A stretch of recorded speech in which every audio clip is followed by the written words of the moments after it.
2 और 3 अप्रैल की रात ठीक 1:30 बजे जब हम आप सो रहे थे, ट्रंप ने दुनिया भर के देशों पर भारी भरकम ड्यूटी लगाने का ऐलान कर दिया। देखते ही देखते पहले ही दिन भारतीय शेयर बाजार से करीब 10.5 लाख करोड़ रुपए सुहा हो गए। यूएस के शेयर बाजार से तो पहले ही दिन करीब 24 लाख करोड़ रुपए से ज्यादा सुहा हो गए। पूरी दुनिया में मानो भूकंप सा आ गया।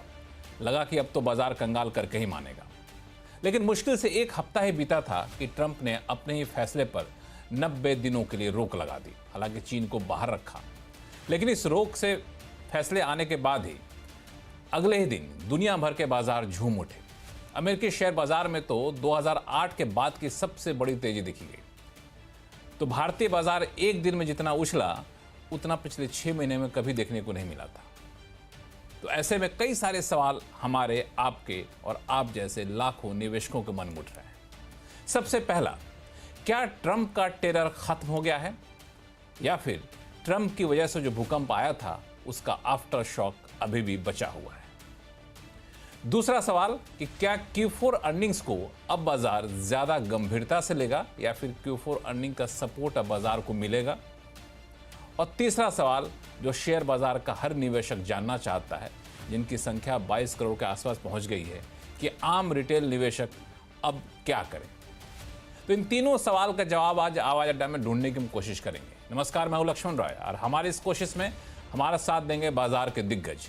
आनंद राठी के वेल्थ के डिप्टी सीईओ फिरोज अजीज साहब, ट्रस्ट म्यूचुअल फंड के सीआईओ मिहिर वोरा जी हैं, इंक्वेटिस के सीआईओ जसप्रीत सिंह अरोड़ा साहब हैं, और रॉकसेस्ट कैपिटल के मैनेजिंग पार्टनर अभिषेक अग्रवाल साहब हैं। ये जो 4 लोग आपके सामने दिख रहे हैं ना, वो दिन रात शेयर बाजार को देखते हैं। भारत का शेयर बाजार हो, विदेश का शेयर बाजार हो, और आप जैसे निवेशकों के पोर्टफोलियो को हैंडल करते हैं। तो अगले 1 घंटे तक कहीं मत जाइएगा, क्योंकि 1 घंटा जो है ना, आपकी ज़िंदगी के लिए काफ़ी अहम साबित होने वाला है। क्योंकि इस तरह की गिरावट, इस तरह की हलचल बाजार में कभी कभार ही देखने को मिलती है। तो शुरुआत में फिरोज अजीज साहब आपसे ही करना चाहूँगा कि ट्रंप साहब ने जो डर दिखाया था और उसके बाद जो भूकंप आया था, क्या माना जाए कि अब वो भूकंप खत्म हो गया है, या फिर अभी आफ्टर शॉक आना बाकी है? नमस्कार लक्ष्मण सर। मेरे हिसाब से जो भूकंप आया था उसके आफ्टर शॉक्स और ट्रेमर्स जरूर हैं, क्योंकि अभी तक वो भूकंप को कौन हु विल ब्लिंक फर्स्ट ये पता नहीं लगा है।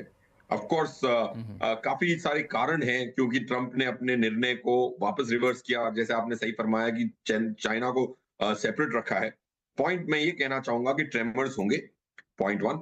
पॉइंट 2, ये भूकंप का जो बेनिफिट इंडिया को होने वाला है लॉन्ग टर्म में, मैं बहुत बुलिश हूं। ऑफ कोर्स बहुत सारे 6-7 रीजंस हैं, क्योंकि जो पूरी जो पानी में कोई अनसेटलमेंट नहीं थी, पूरी वाटर को उसने अनसेटल किया, मडी किया। जहां वापस सेटल होगा, इंडिया की जो पहले स्थिति थी उससे कई गुना बेहतर होगी ग्लोबल ट्रेड में। हम हमेशा चाइना से कंपीट करना चाहते थे, चाइना +1 की बात करते थे, मेरा बट सवाल चीप आपसे ये है लेबर। कि जब ये ग्लोबल ट्रेड में इंडिया की स्थिति बेहतर होगी, इसके बावजूद इंडिया मार्केट डरा हुआ क्यों इतना है? क्योंकि मैं देख रहा था कि इंडिया का जो एक्सपोर्ट है बहुत ज़्यादा होता नहीं है, चीन से तुलना करें तो टोटल एक्सपोर्ट बास्केट में भी यूएस की हिस्सेदारी बहुत कम है। फिर हम डरते क्यों इतना? सर डरते फिरोज नहीं साहब। है, अगर आप रिलेटिव टर्म्स में देखें। Laxman sir, if this question is for me, India और ब्राजील 2 ही मार्केट हैं जो 3 दिन पहले मैं आंकड़े देख रहा था, 2 दिन पहले के आंकड़े हैं। 2 ही मार्केट थी जो 20 मार्केट देखी थी जो पॉजिटिव में थी। ओके, बाकी एक मार्केट थी जीरो पे, बाकी सब ज्यादातर नेगेटिव में थी। 1 महीने की परफॉर्मेंस, 2 दिन की परफॉर्मेंस में भी, जब ट्रंप ने मंडे को, इस हफ्ते के मंडे को जो तहलका मचा था, उसमें भी हम 3rd बेस्ट मार्केट थे out of the 20 markets analysed. देखिए, जब जब भूकंप आता है तो, जैसे मैं बैंकॉक में था जब म्यांमार में भूकंप आया। बैंकॉक में भी 7.7 जो होटल में था, वो भूकंप, एक्चुअल भूकंप देख के आया हूं मैं लास्ट मंथ। तो मैं ये कह वहीं रहा पे हूं थे आप? कि सब जगह एक रिलेटिव फॉल तो आएगी। अब वो फॉल में हम कहां प्लेस्ड हैं वो बताता है कि ब्राजील और इंडिया इसके लॉन्ग टर्म बेनिफिशियरी जरूर होंगे। और क्योंकि अगर यूएस में माइग्रेशन बंद कर दी गई है, उधर की पर कैपिटा इनकम जो है $80,000 है, और इंडिया की $2,500 है, चाइना की $13,000 है। चाइना से नहीं लेना तो चीप लेबर मिलेगा कहां से?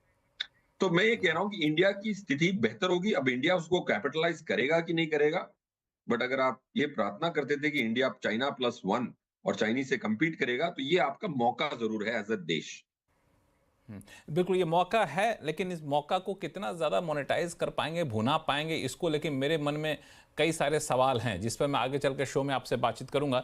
मिहिर वोरा साहब, एक बात जो फिरोज साहब ने कहा कि भूकंप आ गया है लेकिन इसके आफ्टर शॉक अभी बाकी है, तो मैं आपसे थोड़ा सा अलग सवाल पूछूंगा इसी को लेकर के कि क्या स्थिति ऐसी भी हो सकती है कि फरवरी में जो हालत हम लोगों ने देखा था, क्या हम लोग वहां तक फिर जा सकते हैं कि नहीं, अब वो बुरा दौर चला गया? नमस्कार लक्ष्मण जी। देखिए, आफ्टर शॉक्स तो आएंगे, और वॉलेटिलिटी तो बिल्कुल रहेगी, क्योंकि अभी भी 90 दिन की जो ब्रीदिंग स्पेस मिली है उसमें भी काफी सारे नेगोशिएशंस, काउंटर नेगोशिएशंस वगैरह होंगे। उसमें क्या होगा कि जो ग्लोबल बिजनेसेस हैं, मल्टीनेशनल्स हैं या यूएस बिजनेसेस हैं और इवन एक्सपोर्टर्स हैं, चाहे वो इंडिया में हो चाहे चाइना में, वो कोई बड़े डिसीजंस नहीं लेंगे। तो एक तरह की जो डिसीजन पैरालिसिस जो है वो तो रहेगी। और जो इंडिया जैसी इकोनॉमी जो है, और जैसे फिरोज ने कहा कि उसमें relatively we are one of the best place, वो तो रहेगा। लेकिन we can not ignore the fact that volatility is here to stay, at least in the short term. मुझे लग रहा है ये एंड गेम शायद 90 दिन का वेट ना करे, क्योंकि सबसे ज्यादा नुकसान इसमें तो यूएस का ही होने वाला है। और जैसे हमने देखा, एक हफ्ते में काफी सारी चीजें समझ में आ गई, बाजार की वॉलेटिलिटी न सिर्फ स्टॉक मार्केट में, बट फाइनली जिस तरह से बॉन्ड मार्केट टूटा, वो एक सबसे बड़ा झटका था। और यूएस एडमिनिस्ट्रेशन ने उसकी वजह से 90 दिन का ये जो डिसीजन लिया, और एक्सेप्ट चाइना बाकी सब कंट्रीज को 10% में अभी फॉर द टाइमिंग रखा हुआ है। तो आई थिंक मूविंग पार्ट्स काफी है। एक बड़ा स्ट्रॉन्ग सिग्नल यूएस को मिला है, और मुझे लगता है कि ये सिचुएशन जल्दी सलटेगी। 90 दिन की शायद हम वेट ना करें। देखिए, उद्देश्य ठीक है, यूएस को अपनी ट्रेड डेफिसिट घटानी है, यूएस में एम्प्लॉयमेंट बढ़ानी है लॉन्ग टर्म में, बट ये तरीका इतना इजी नहीं है। इसको लॉन्ग टर्म प्लानिंग की करना पड़ेगा। ये एक बहुत ही क्रूड वेपन उन्होंने यूज किया है। मेरे ख्याल से नेगोशिएशन टेक्टिक था, काफी हद तक, थोड़े हद तक सफल हुए हैं, बट वॉलेटिलिटी तो रहेगी। रही बात, क्या हम फरवरी वाले लेवल्स में जा सकते हैं? डेफिनेटली जा सकते हैं, बट मुझे लगता है चांसेस कम है।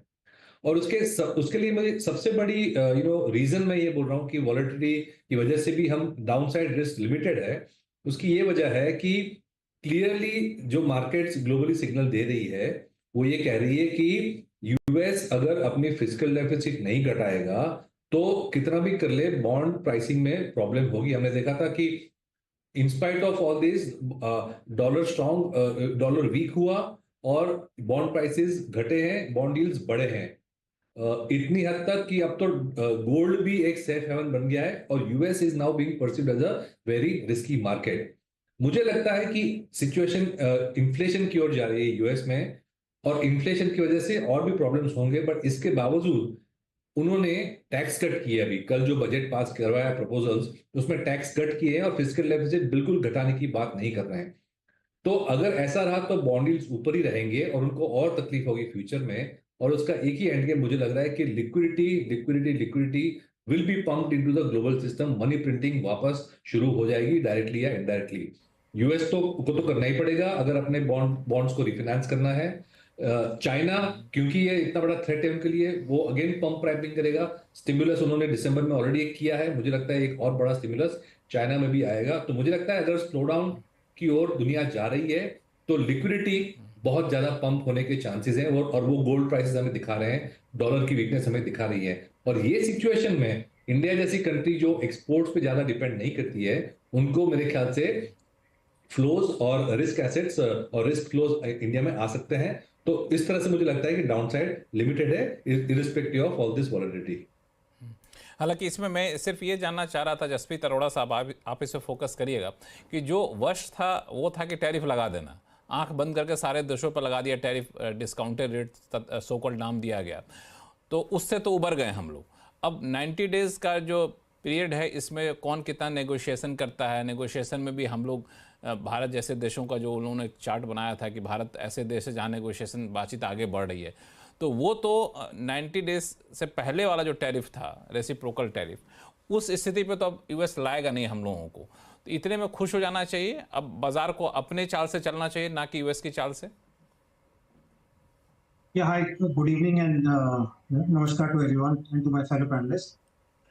So आपने बहुत अच्छा पॉइंट लिया लक्ष्मण जी। तो हमें टेक्निकल भाषा में जैसे रेजिस्टेंस और सपोर्ट कहते हैं, we have got the resistance and we got the support, right? तो 10% इंडिया के लिए, 10% और 26%, या तो 10% India plus so many other countries, 10 तो लगना ही लगना है, उन्होंने क्लियर कर दिए। Let's go back to 10 and higher side 26। अब बीच में it is all up to individual countries. हमें लगता है कि कौन कितना अच्छी डील बना सकता है यूएस के साथ, एक्सक्लूडिंग चाइना, राइट? चाइना का कोई लिमिट नहीं है, वो आज 80 था, उन्होंने भी 125 कर दिया, कल को 150 कर देगा, उनकी तो लिमिट की कोई वो नहीं है, आप यू कांट एक्सपेक्ट दैट।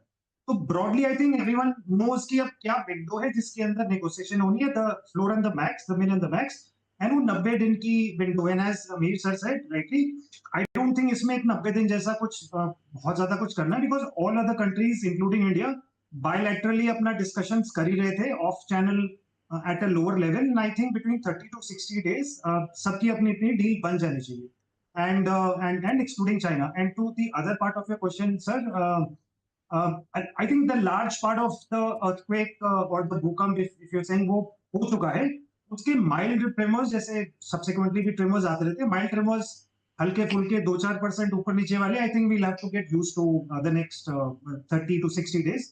उसके माइल्ड ट्रेमर्स आते रहेंगे, बट देन वी नो कि हमें कैसे तैयार रहना उसके लिए, while also preparing for the medium to long term story which appears rock solid as Aziz also had। बिल्कुल, हालांकि मुझे लगता है कि जब हम लोग मेन शॉक झेल चुके हैं तो आफ्टर शॉक को लेकर लोग बहुत ज़्यादा टेंशन में होंगे नहीं। और फिरोज साहब तो ग्राउंड जीरो पे थे अर्थक्वेक के टाइम में, तो उनका अनुभव तो ज़्यादा अच्छा है, तो वो जो है मुझे लगता है कि वो भी तैयार होंगे कोई आफ्टर शॉक आता भी होता। अभिषेक अग्रवाल साहब, तो आप लोग भी डरे हुए कि नहीं, अब यूएस का डर खत्म हो गया आप लोगों के अंदर से? लक्ष्मण जी, डरने वाली ऐसी कोई बात नहीं है ऑनेस्टली, अगर हम थोड़ा इसको डीपर अच्छा, ये में अच्छी बात है। समझें। बाकी पैनलिस्ट को बता दूं कि अभिषेक अग्रवाल साहब हमारे साथ कई शो में आए हैं, लेकिन कभी भी निगेटिव कभी साउंड नहीं किया, हमेशा जो है सो खुश रहते हैं और पॉजिटिवली देखते हैं। डरने वाली बात नहीं है इनका, बिल्कुल लाइन लेके चलते रहते हैं। हाँ बताइए। तो उसको थोड़ा डिकोड करते हैं कि डरने वाली बात है क्यों नहीं। यहाँ पे लक्ष्मण जी, हो ये नहीं रहा है कि it's just a matter of tariff war, it's a power game. China जो है पिछले 15-20 साल से कंसिस्टेंटली ग्रो करते हुए जा रहा है, और अब उसकी जीडीपी इतनी बड़ी हो चुकी है कि वो अमेरिका के बराबर हो चुका है एंड उसे टक्कर देने में खड़ा है। अमेरिका का डर ये है कि कहीं उनकी करेंसी फेल नहीं कर जाए, बिकॉज उनके सामने अब युआन एक नेक्स्ट चैलेंज होगा। उनकी खुद की जो ट्रेड डेफिसिट है वो $1 ट्रिलियन साल की है, और ये सारी प्रॉब्लम वहां से शुरू होती है जब ये 2008 का जो ये बबल हुआ था उस समय, और अमेरिका ट्रबल में गई थी। वहां से उन्होंने रुपए छापने शुरू किए, डॉलर छापने शुरू किए। उस समय उनकी capita to GDP, capita to debt उस समय के आसपास 80% रहती थी, जो आज अगर ये नंबर हम देखें उस दिन से लेकर आज तक, तो एक तरफा कर्व है जहां पे इन्होंने भर भर के पैसे छापे हैं, और अब approximately 140 to 150% of the GDP जो है उनके डेट हो चुका है। मतलब सुंदर शब्दों में, $20 ट्रिलियन की अगर इकोनॉमी है तो $30 ट्रिलियन का डेट है। अब $30 ट्रिलियन का डेट को हैंडल कैसे करोगे अगर आपका $1 ट्रिलियन का साल का ट्रेड डेफिसिट है? तो ये इनको समझ में आ चुका है कि ये इसलिए हो रहा है बिकॉज वो चाइना और बाकी ऐसी कंट्रीज को फ्रीवे दे रहे हैं, बिकॉज वहां पे ये टैरिफ का जो ये मिस अलाइनमेंट है कि जहां पे अमेरिका अपने आप को डोमिनेट नहीं कर पा रहा है और बाकी कंट्रियां इजिली इंडिया यूएस मार्केट को टैप कर रही है, इस चीज को कैसे हम रिवर्स करें ताकि वापस US first, dominance first, dollar first, वो सारी चीजें हों। तो ये जो सारी एक्शंस हम देख रहे हैं ये इसके इर्द गिर्द जा रही है, ये सबसे बड़ा मुद्दा है। तो उससे एक ट्रेड डेफिसिट का गेम नहीं है, वो $30 ट्रिलियन के सामने जो डॉलर में पैसे लगे हुए हैं उसको बचाने का ये सारा एफर्ट्स है। ये तो पहली बात हो गई। दूसरी बात, इंडिया का एक्सपोजर इतना बड़ा है ही नहीं ग्लोबल लेवल पे जहां हम ऐसा कोई एक्सपोर्ट करते हैं जिसको लेके हमें वरी करना चाहिए। वरी हो क्या रहा है, जब इस तरह की उथल पुथल होती है तो मार्केट एक अनसर्टेनिटी स्पेस में जाता है। अब किसी को भी, इस पैनल में हम सब बैठे हैं, हमें से किसी को भी अनसर्टेनिटी पसंद नहीं है, किसी निवेशक को अनसर्टेनिटी पसंद नहीं है। तो अनसर्टेनिटी के सिनेरियो में जब इस तरह की वॉलेटिलिटी आती है तो वो मार्केट का कॉन्फिडेंस को हैम्पर करता है, एंड वही अब हम देख रहे हैं। तो वो कॉन्फिडेंस को हैम्पर कर। लेकिन एक बात मैं आगे बढ़ूं, जो चाइना की बात हम लोग बार बार कर रहे हैं ना फिरोज अजीज साहब, ये मैं ठीक है कि आप चाइना पे ड्यूटी लगा दिए, चाइना आगे बढ़ा तो उसको हमने रोक दिया, चाइना के साथ ट्रेड डेफिसिट कम करने की कोशिश है, लेकिन ऑल्टरनेट जो है वो ऑल्टरनेट कोई साफ सुथरा दिख नहीं रहा है। क्योंकि जहाँ तक मैंने इंटरनेशनल ट्रेड के पूरे सिनेरियो को देखा कि चाइना जितना सामान यूएस को भेजता है उतना सामान कोई देश भेज सके उतनी क्षमता ही किसी में नहीं है। हम कह रहे हैं चाइना +1 इंडिया भेज देगा, ऑल्टरनेट कर देगा, लेकिन उतनी कैपेसिटी कहाँ है? आप देखिए कि जो भी चीज़ों को भेजता है चाइना उतना कहाँ से भेज पाएगा? अब एप्पल फ़ोन तो आप एयरक्राफ्ट में लाद लाद कर ले गए, लेकिन हर चीज़ चाइना इंडिया में उतनी कैपेसिटी हो लेके जाए तो इंडिया इसको एक्सप्लोर कर पाएगा, मोनेटाइज कर पाएगा? इसकी संभावना कितनी बैठती है और इंडिया को कितना खुश होना चाहिए?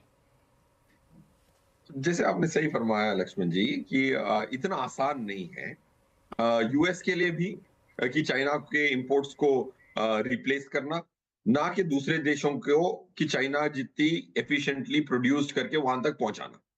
अब रहा सवाल क्या है कि आपने देखना है कि कैसे उस पर ड्यूटी बढ़ाई जाए। अब ट्रम्प साहब बहुत स्मार्ट है मेरे हिसाब से, वो अपनी $2 ट्रिलियन की फिस्कल डेफिसिट से चिंतित है।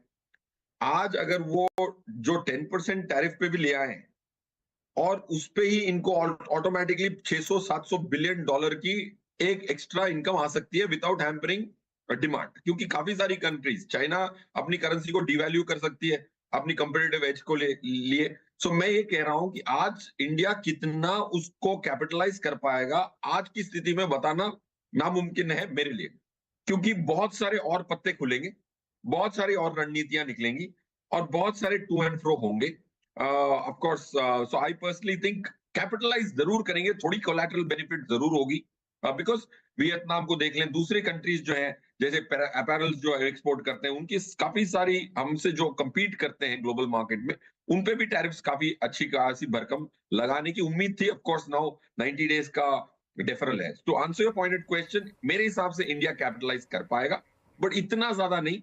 जैसे आपने सही फरमाया कि it's not very easy to replace China. उनकी जो ट्रेड डेफिसिट है $320 बिलियन की है यूएस के साथ, वो बहुत बड़ी डेफिसिट है। हमारी $50 बिलियन की डेफिसिट है, बट हम ऑयल उनसे खरीद सकते हैं, काफी सारे चीजें हम अपनी नेगोशिएशन, हम एक बहुत ग्रेशियस कंट्री थे कि हम टेबल पे बहुत कंस्ट्रक्टिवली नेगोशिएशन के लिए आए थे।